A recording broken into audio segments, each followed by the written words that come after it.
Hello students, मैं हूं गौरव और स्वागत है आपका मेरे चैनल ग्रो विद गौरव में। लास्ट लेक्चर में हम लैगिंग पावर फैक्टर के लिए वोल्टेज रेगुलेशन का फॉर्मूला देख चुके हैं और हमने पर यूनिट का कॉन्सेप्ट भी थोड़ा सा उसमें देखा था। इस लेक्चर में हम लीडिंग पावर फैक्टर के लिए वोल्टेज रेगुलेशन का फॉर्मूला निकालने वाले हैं। अगर आपने लास्ट लेक्चर मेरा नहीं देखा है कि कैसे लैगिंग पावर फैक्टर के लिए वोल्टेज रेगुलेशन निकालते हैं, तो आप ऊपर आई बटन पे क्लिक कीजिएगा, वहां पे आपको मिल जाएगा। अब देखिए हम स्टार्ट करते हैं। देखिए ये हमारी V1 डैश की इक्वेशन थी और वोल्टेज रेगुलेशन हम क्या लिखते थे? वोल्टेज रेगुलेशन हमारा लिखते थे हम V1 डैश माइनस V2 और डिवाइड बाई V2। ठीक है, यहाँ V1 डैश V2 और V2 सभी क्या है? मैग्नीट्यूड है। और कंडीशन क्या थी? कंडीशन ये थी लोड का पावर फैक्टर कांस्टेंट रहने वाला है और सप्लाई वोल्टेज का मैग्नीट्यूड भी कांस्टेंट रहने वाला है। समझ आ गई यहाँ तक बात? चलिए अब हम पहले फेजर डायग्राम ड्रॉ करेंगे, फिर फेजर डायग्राम से हम वोल्टेज रेगुलेशन निकालेंगे। तो देखिए फिर से हम रेफरेंस मानते हैं, इसको मैं बोल दूंगा V2 वोल्टेज। V2 को हमने क्या मान लिया? रेफरेंस मान लिया। अब देखिए हम ले रहे हैं ये केस वोल्टेज रेगुलेशन का। कौन सा केस? कि हम जो I2 करंट लेने वाले हैं, जो लोड लेने वाले हैं, वो कैसा होगा? लीडिंग होगा। इसका मीन्स I2 करंट को हम क्या करा देंगे? लीड करा देंगे। तो ये I2 करंट है, ठीक है। ये कौन सी करंट है? I2। तो देखो अगर I2 इस डायरेक्शन में है तो I2 R इक्विवेलेंट भी कहाँ होगा? इसी डायरेक्शन में होगा, ठीक है। तो यहाँ से मैं क्या बना देता हूँ? देखो इस पॉइंट से मैं बना देता हूँ, ये हमको क्या मिलेगा? देखो ये है I2, इसको मैं दूर लिख देता हूँ, ठीक है। तो ये हमें क्या मिला? ये हमको मिला I2 और R इक्विवेलेंट, ठीक है। अब हमको क्या लेना है? हमको लेना है प्लस के J I2 X equivalent. Plus J का मीन्स 90 डिग्री लीड करेगा, ठीक है। तो हमें 90 डिग्री लेना है, तो ये इस डायरेक्शन में हो जाएगा। थोड़ा सा और बड़ा ले लेता हूँ, ठीक है, जिससे कि हमारा डायग्राम कैसा बने? थोड़ा सा अच्छा बन जाए। टेढ़ा हो गया, हाँ। अब हम क्या करते हैं? देखो ये क्या निकला हमारा? ये है I2 और X इक्विवेलेंट। I2 सीधा बना देता हूं, ये है देखो I2 और X इक्विवेलेंट। अब इस पॉइंट को मैं इससे मैच करा दूंगा तो हमको क्या मिल जाएगा? V1 डैश, ठीक है। तो ये हमें क्या मिल जाएगा? ये हमको मिल गया V1 डैश। यहां तक कोई दिक्कत? चलिए कोई प्रॉब्लम नहीं होगी। अब हम क्या करने वाले हैं? देखो इस लाइन को मैंने क्या करा? आगे बढ़ा दिया।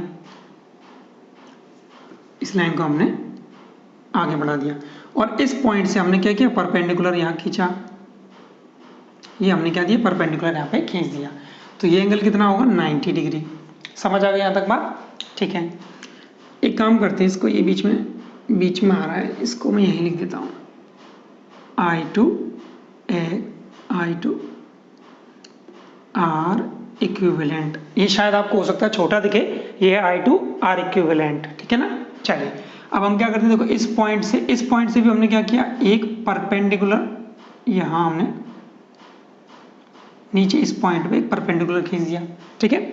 और फिर क्या किया? देखो इस पॉइंट से, देखो यहाँ से एक इस लाइन के पैरेलल में, ठीक है ना, इस लाइन के पैरेलल में हमने क्या किया? एक लाइन खींच दी। तो ये हमारा काम हो गया जो हमें चाहिए। अब मैं पॉइंट्स के नाम दे देता हूँ। इसको मैं बोल देता हूँ O, इसको हम बोल देते हैं A, ये B होगा, ये C, ठीक है। इसको बोल देता हूँ D, इसको बोल देता हूँ E और इसको मैं बोल देता हूँ F, ठीक है। यहाँ तक कोई दिक्कत नहीं है।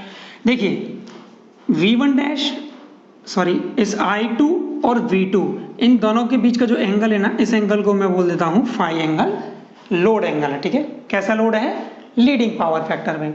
तो देखो ये भी क्या होगा? फाई होगा या नहीं होगा? बिल्कुल होगा। क्यों? क्योंकि ये I2 है और ये भी I2 की डायरेक्शन में है, ये V2 है। तो इसका मीन्स अगर V2 और I2 में अगर फाई एंगल है तो यहाँ V2 और I2 R इक्विवेलेंट में भी कितना होगा? फाई एंगल होगा।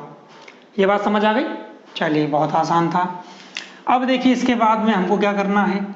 ये अगर 90 डिग्री एंगल है, ठीक है ना, और ये एंगल कितना है? देखो ये वाला एंगल, ये एंगल कितना था? ये 90 डिग्री है। समझ आ रही बात मैं क्या कर रहा हूँ? तो अगर ये 90 है, ये फाई है, तो यहाँ एंगल कितना निकलेगा? ये एंगल कितना निकलेगा? ये निकलेगा 90 माइनस फाई। सिंपल है ना। ये एंगल कितना है? 90। ये एंगल कितना है फाई, तो ये अगर 90 है ये फाई है, तो तीसरा एंगल क्या होगा 90 माइनस फाई। सिंपल है ना। ठीक है, अब देखिए आप ये टोटल एंगल कितना है, अगर मैं इसकी बात करूं, अगर मैं इस एंगल की बात करूं, ठीक है, ये एंगल कितना होगा, ये एंगल बताओ मुझको, ये एंगल कितना निकलेगा, ये एंगल कितना है 90 माइनस फाई, और ये टोटल एंगल कितना है 90, इसका मीन्स ये कितना हुआ, तो ये एंगल होगा फाई।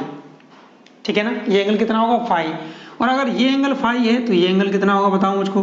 देखो ये जो टोटल एंगल है ये 90 डिग्री है, अगर ये फाई है तो ये कितना होगा, ये होगा 90 और माइनस फाइव।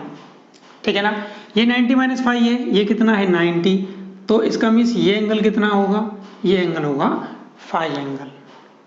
समझ आ गई। थोड़ा सा कंफ्यूजन अगर हो गया हो किसी को, रिपीट कर देता हूं मैं। देखो सिंपल है, बिल्कुल सिंपल है। ये 90 है, ये फाई है, इसका मीन्स ये एंगल होगा 90 माइनस फाइव। अगर ये 90 माइनस फाइव है तो ये एंगल कितना होगा फाई होगा।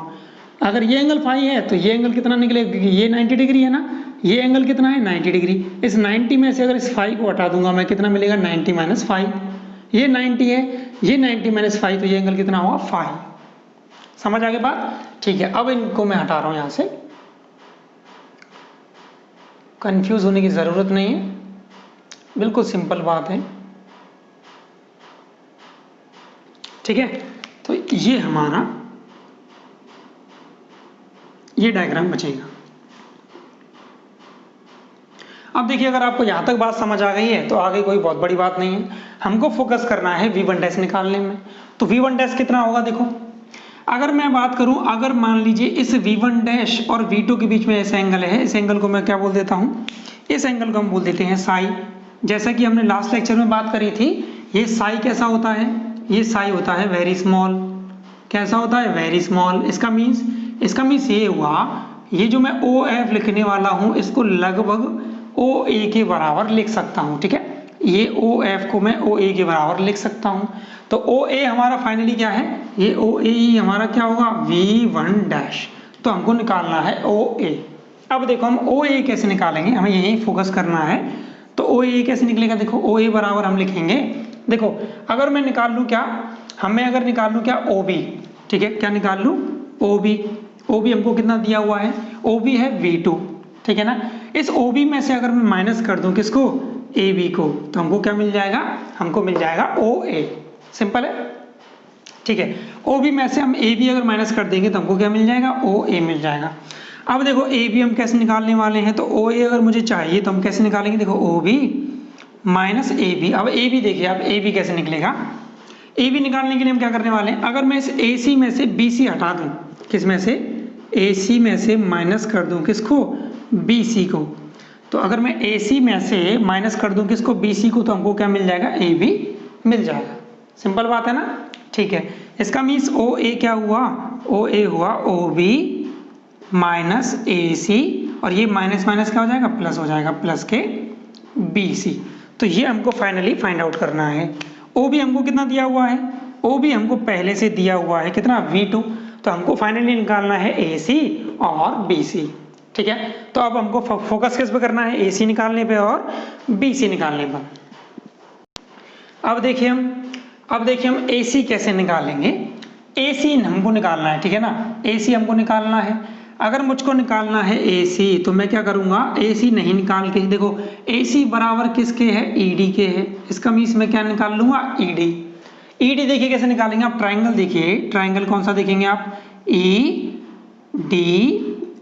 ट्राइंगल EDF में देखिए आप। ठीक है, हमको देखो क्या दिया, हमको निकालना क्या है, ED क्या है, लंब। हमको क्या दिया हुआ है, FD क्या है, कर्ण। तो लंब और कर्ण, इसका मीन्स साइन आएगा। ठीक है ना, तो साइन फाई बराबर कितना हो जाएगा, देखो तो साइन फाई बराबर होगा लंब कितना है, ED। ठीक है, डिवाइड बाई कर्ण कितना दिया हुआ है हमको, I2x इक्विवेलेंट। तो यहां से अगर मुझको निकालना हो ED, या फिर मैं कह सकता हूं क्या, AC बराबर क्या होगा, ये होगा I2x इक्विवेलेंट साइन फाई। ठीक है, तो ये हमको मिल जाएगा I2x इक्विवेलेंट, इसको यहाँ लिख देता हूँ।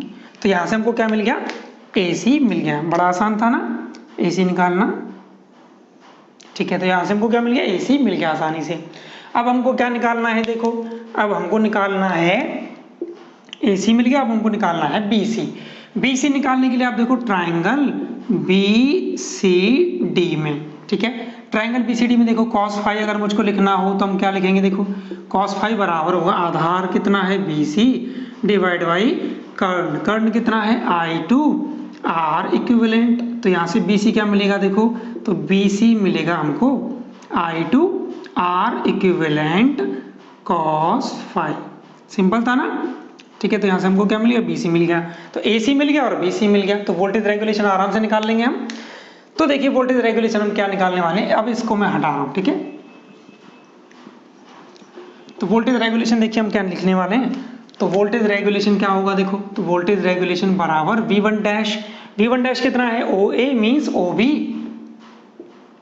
माइनस के कितना है AC और प्लस के कितना है, प्लस के है BC, ठीक है, माइनस के क्या होगा माइनस V2 और V2 कितना था, V2 था OB, तो माइनस के OB और डिवाइड बाय कितना हो जाएगा, divide by V2, V2 means OB, तो यहाँ देखो OB से OB कैंसिल आउट हो जाएगा, तो वोल्टेज रेगुलेशन क्या मिला हमको, वोल्टेज रेगुलेशन बराबर होगा AC कितना है I2 X equivalent sine phi, तो ये होगा, देखो पहले मैं BC लिख देता हूँ, BC कितना है I2 R equivalent cos phi minus AC कितना है I2 X equivalent sine phi divide by OB कितना है B2, तो ये क्या निकलेगा हमारा वोल्टेज रेगुलेशन, सिंपल है, तो ये हमारा वोल्टेज रेगुलेशन निकलेगा किसके केस में, लीडिंग पावर फैक्टर के केस में।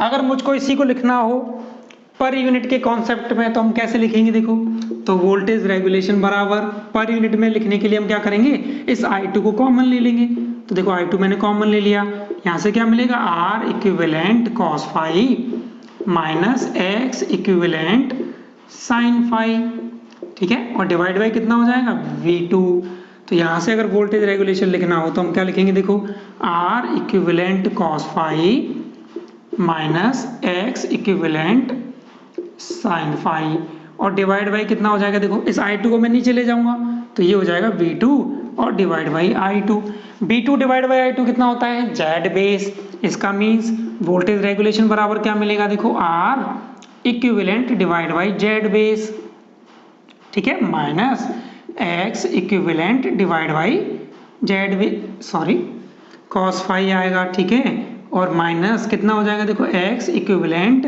डिवाइड बाई Z बेस और क्या हो जाएगा यहाँ पे बताओ मुझको साइन फाई, ठीक है, चलिए तो वोल्टेज रेगुलेशन फाइनली क्या मिलेगा हमको पर यूनिट में, ये हमको मिलेगा R per unit cos phi minus X per unit sine phi, क्योंकि हम जानते हैं R equivalent upon Z base क्या होता है, ये होता है R पर यूनिट और X equivalent upon Z base क्या होता है X पर यूनिट, ठीक है, तो यहाँ से हमको क्या मिल गया पर यूनिट में वोल्टेज रेगुलेशन मिल जाएगा। तो देखो लैगिंग के केस में हमको क्या मिला था, लैगिंग के केस में हमको वोल्टेज रेगुलेशन क्या मिला था, यहाँ लिख देता हूँ मैं, तो हमको मिला था देखो R per unit cos phi plus X per unit sine phi, ठीक है, ये हमको लैगिंग में मिला था।